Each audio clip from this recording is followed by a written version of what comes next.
All right, folks. On the line with me right now is one of my OG Eve After Dark right hand men who later transformed over to World Class Wrecking Crew until a sad night when his life got turned around. He ended up doing 30 some odd years in the penitentiary. We called him Phat Phat. We called him Phat Phat. Okay?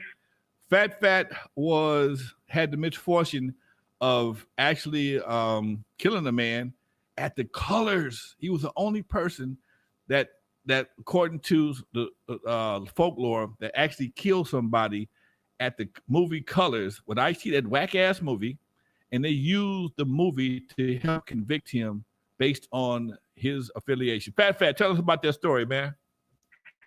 Man, that was like, now I can look at it and tell you it was one of the saddest days in my life, right? To ever even act like or think that I had the authority to do something like that. It melts me right now. It scares the hell out of me. And I didn't want to be that person. That's why I wind up where I'm at now. But to tell you about it is just, the movie itself had no effect on me at all because I was asleep. I was tired. I just had been with a girl that night, all that night. We stayed up doing our thing. But my dudes and them wanted to see the movie, so I went. All right. And I ran into a guy who I had some confrontations with before. It's not a guy. I got to respect this young man because, like I say, I've done something to his family that I could never repair. And his name is David Dawson. And I feel I'm at awe, and I don't have no words to give him because I'm sorry, and I wish I would have never done it. Don't fix the fact that it's done. Right. So they know that I feel that way because I've turned my life around like that Beetlejuice head in that movie when he slapped himself and his head was spinning. That's how my life done. Now I'm a totally different person than that person right there. Well, you know what? You was a good dude before you did what you did, Doc. That's why I messed with you in the first place. The part that made me good was you, though. Remember, if you can recall, you watched me grow up in the neighborhood. You pulled me out of the gutter, literally. Literally. When I was in the gutter, literally. I was in the gutter. We're gonna tell that story in a minute. Yeah, and so ever since then, you told my mother, let me take care of him. You remember that? You said, let me have him. Right. And my mother said, okay. And you took me ever since until that night you say, hey, I need you to move for a minute. And then this happens. Right? Yeah. Yeah. But the thing about it is that the movie itself was some bullshit because it didn't depict the life of the gang members. That ain't how we live our life. We didn't play like that. I don't know. Stags didn't live their life like that. You know what I'm saying? Right. So it had no effect. It was the effect that I was uneducated. I didn't know my asshole from a hole in the ground, and I messed around and made the ultimate mistake of taking a man's life.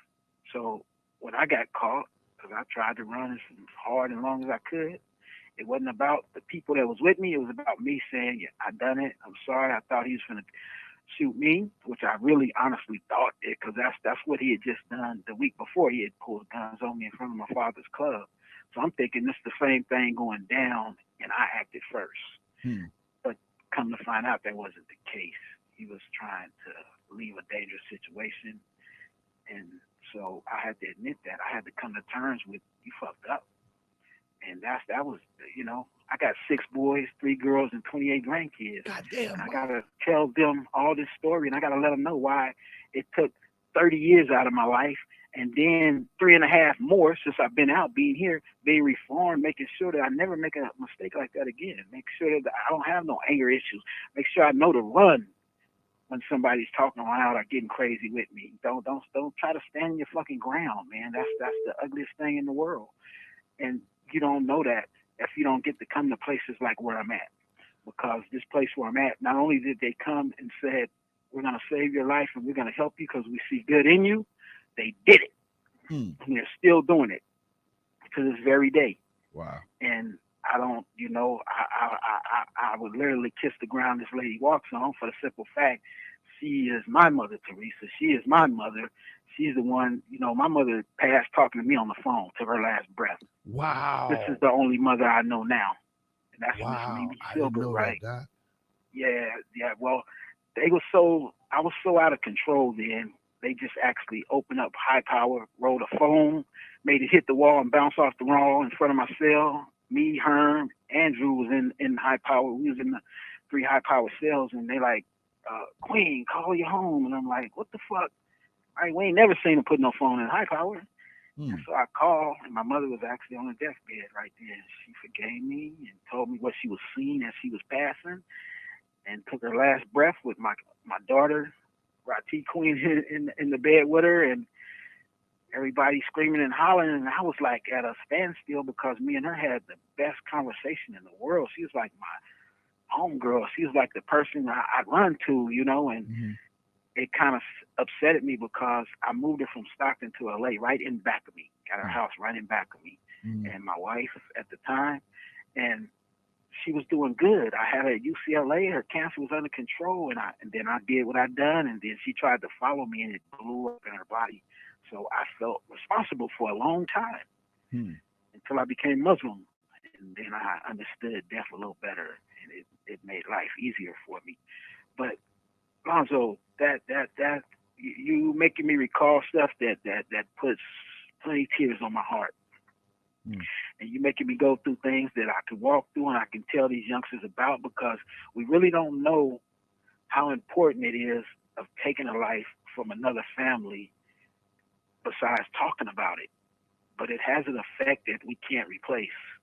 And, I'm going to spend the rest of my life speaking for this man and the hurt that I caused his family. But when I say for him, to say that that was too sensitive, that right there should not happen. It should stop happening. We should stop doing that. We should stop playing this game so tight to the vest to where we think we're God, because God is God. Whoever it is that's up on us that close, we need to get away from them. That's the best thing I can say. Get away from them and stop. Get a little better at life. Because there's some better things here to do. Besides what we're doing, we just got to offer them to our youth and show them that all that life and all the stuff you see that you want, you can get this way right here too. You ain't got to go that way. You can get it this way too. Now, that testimony is powerful, Phat Phat. It's powerful. I'm gonna call you Phat Phat no matter what. Let's go back. What? You know what? They you remember when you came and testified in my trial? Yeah. Because that was my gang name too. Yeah. And they like, well, that's the gang name, you had to bring my Eve out the dark jacket. No, I gave him that name, All this is public record. This is how dirty though. Let me just say this, because I gotta say this. If I don't, I feel real stupid. The DA had a clear-cut case. I was admitting everything, but the dirtiness of that DA was to play the movie and then point to me, play the movie colors in my trial to my jury, point to me and tell them that's me. That now I don't know how much money a black man got to have to defend himself from that. Right. What I'm saying? I don't even know how he got to do it. He played this movie for my whole trial. He played Colors movie to my trial and tried to tell him this is how we live. This is what we do, right? And like I said, it was way different for our lifestyle than that. But doing this whole thing at the end, when he sung that song to him word for word in my transcripts and told him that was me, I would have convicted me. Shit, I'd have been scared of me. I wouldn't have wanted me nowhere around nobody, Right. That was just so unfair. And it took a long time for me to forget that and forgive that, to the point now, hey, he was just trying to get an animal off the street. That's what I was. I was a good person. I was a kind person. I would pick the person up off the street. I would feed the bum. I would give money if somebody messed somebody family stuff up. I would feed up, all this. But I was an animal in the fact that I was in a gang and I'd done whatever it took to make sure that the gang I was in was good. And that's the reality of it. Wow. I'm just happy who I am now. I'm not that person now. I can tell, I stand on the roof and yell that. All that's in me, all that's there, but I don't have to use it. And my right-hand man, Phat Phat, y'all. Charles Queens. he killed somebody. He ain't playing. He killed somebody at the movie Colors. Did 30-some years plus in jail for that murder. And then You could literally go online right now and check out the news story from 1988. It's happened in Stockton, California. Just look up Stockton, California, Colors movie theater shooting, and it'll pop up. Yeah, and he lived in my house, and he had just moved out. He had because he had I guess for a minute. I really didn't do the gang thing, and he had got really deep into the gang. Red belts, red shoelaces, red hats, everything. I just moved into my house maybe about 6-8 months before that, and I said, "Bro, you got to move for a minute, man. You calm down." He got him a girlfriend, he had him a wife, whatever. He was actually between both houses, but he really he was kind of out more than in, and I just had to kind of sever the ties for a minute. And hey man, I need you to do something different. He said, "All right, Lonzo, no problem."